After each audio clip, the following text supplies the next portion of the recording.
ठीक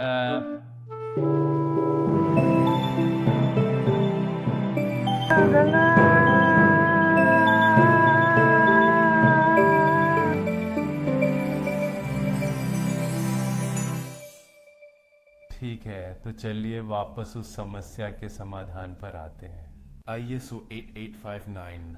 जब भी हम ISO 88591 देखते हैं, मान लें कि ये कोड पेज 1252 है और ये काफी घिनौने प्रकार की उलझन थी, और इसलिए अंतरराष्ट्रीय मानक संगठन ने फिर से विचार किया और कहा कि हमें इस पर कुछ करने की जरूरत है। हमें कोड पेजों के इस विचार को खत्म करने की जरूरत है क्योंकि ये हमें मार रहा है। क्या हम इसके लिए कोई समाधान निकाल सकते हैं? ट्रस्टी यू,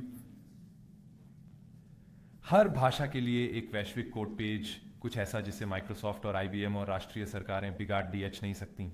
लेकिन मुझे यकीन है आप बिल्कुल जानते होंगे कि मैं अगला कौन सा स्लाइड दिखाने वाला हूं, जो है माइक्रोसॉफ्ट ने ये कैसे गड़बड़ कर दी, UTF सॉली के पीछे का मूल सिद्धांत, और ये कुछ अलग जगहों पर उभरता है। मिसाल के तौर पर जावास्क्रिप्ट में यह समस्या है। अगर आप एडा में कोई रक्षा संबंधी कार्य कर रहे हैं तो आप देखेंगे कि वे वाइड कैरेक्टर्स के बारे में बात करते हैं। एक चौड़ा चार्ट 16 बिट्स का होता है। 16 बिट से आपको 65 अलग अलग अक्षर मिलते हैं। दुनिया में लिखी गई किसी भी चीज के लिए यह पर्याप्त होना चाहिए, इसलिए हम सब कुछ 16 बिट्स में एनकोड करेंगे और जीवन अच्छा होगा। इसमें केवल एक छोटी सी समस्या है। मैं यहाँ थोड़ा अनुमान लगाने जा रहा हूँ। यही है कि मैं कैसे पहचान सकता हूँ कि लोगों ने पहले स्लाइड्स पढ़ी हैं या नहीं, क्योंकि आप जवाब जानते हैं। कोई अनुमान? आप देख सकते हैं कि यह लगभग है, यह स्पष्ट रूप से खराब होने वाला है, पर वास्तव में वह इससे भी बदतर है। मैंने इस सवाल पर एक चीनी क्लासिक विद्वान के साथ बहस की थी और उसने कहा, नहीं नहीं, मेरा मतलब है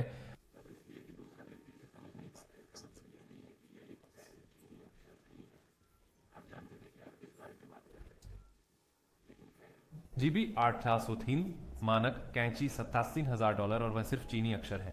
क्योंकि जाहिर है एक चीनी वर्ण अपने जापानी समकक्ष के समान बिल्कुल समान दिख सकता है, लेकिन वे पूरी तरह से भिन्न अर्थ रख सकते हैं और उनके पास भिन्न क्रमांकन क्रम हो सकते हैं। उनके पास ऐसी सभी प्रकार की चीजें हो सकती हैं जिनके बारे में मैं बाद में विशेष रूप से चर्चा करूंगा।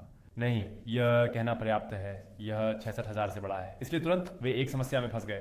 तो इसका समाधान है। खैर, हमें एनकोडिंग के विभिन्न भागों की आवश्यकता होगी। बातचीत की शुरुआत में मैंने कहा था आपके पास 100 बाइट्स हैं।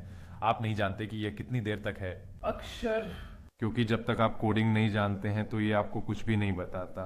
वेरिएटिंग विड्थ एनकोडिंग, ये विचार है कि ठीक है, हम सिर्फ एक बाइट्स की स्ट्रीम रखेंगे और शायद पहला बाइट ऐसी जानकारी रखता है जो एक पूरे अक्षर का वर्णन करता है, और फिर दूसरा, तीसरा, चौथा और पांचवा काट सकता है अगला, जो इमोजी दिखाई दे रही है, और फिर आपके पास कुछ और करने के लिए 2 बाइट्स हो सकते हैं। तो ये धारणा है कि स्ट्रिंग की लंबाई अक्षरों की संख्या के साथ मेल नहीं खाती, बाइट्स की संख्या के साथ लंबाई मेल नहीं खाती।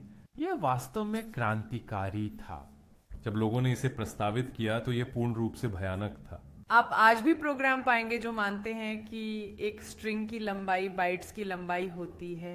अगर आप C में प्रोग्रामिंग कर रहे हैं और आप स्टार्लिन फंक्शन के लिए पूछते हैं, स्टार्लिन उस संख्या की गिनती करता है जब तक आप एक नल अक्षर तक नहीं पहुंचते, जो कि इससे कितने अक्षर चौड़े होने वाले हैं इससे कुछ भी लेना देना नहीं है। तो इससे यह नहीं पता चलता कि यह कितने अक्षरों का होगा। पर मेरी सूची में यहाँ किसी ने अरबी बोली है, मैंने देखा नहीं कि वह कौन था। बेशक अरबी के साथ आपके पास मैं अपना व्यंजन कर रहा हूँ और फिर स्वर उसके ऊपर बैठता है। 2 अक्षर होते हैं, व्यंजन और स्वर। टर्मिनल में इसने कितनी जगह ली? कितने अक्षर हैं? 2। इसे एनकोड करने में कितने बाइट्स लगे? शायद 4। इन 3 चीजों के बीच कोई संबंध नहीं है। आपको डिकोड करना होगा, और फिर आपके पास एक और समस्या है जो प्रस्तुतिकरण की लंबाई है। UTF-16 कई आम प्लेटफॉर्म्स के लिए मानक है। ज्यादातर विंडोज सिस्टम UTF-16 को डिफॉल्ट मानते हैं, इसलिए जब आप एक फाइल बनाते हैं, फाइल का नाम UTF-16 में एनकोडेड है। डिस्क, इसलिए अगर आप एक विंडोज बॉक्स से दूसरे विंडोज बॉक्स में फाइल साझा कर रहे हैं तो फाइलें UTF-16 प्रारूप में स्थानांतरित की जाएंगी, क्योंकि यही समाधान होने वाला था। और जावास्क्रिप्ट शुरुआती 90 के दशक में सभी को लगा कि UTF-16 सब कुछ का समाधान होगा, और इस तरह आपको ये मिलता है।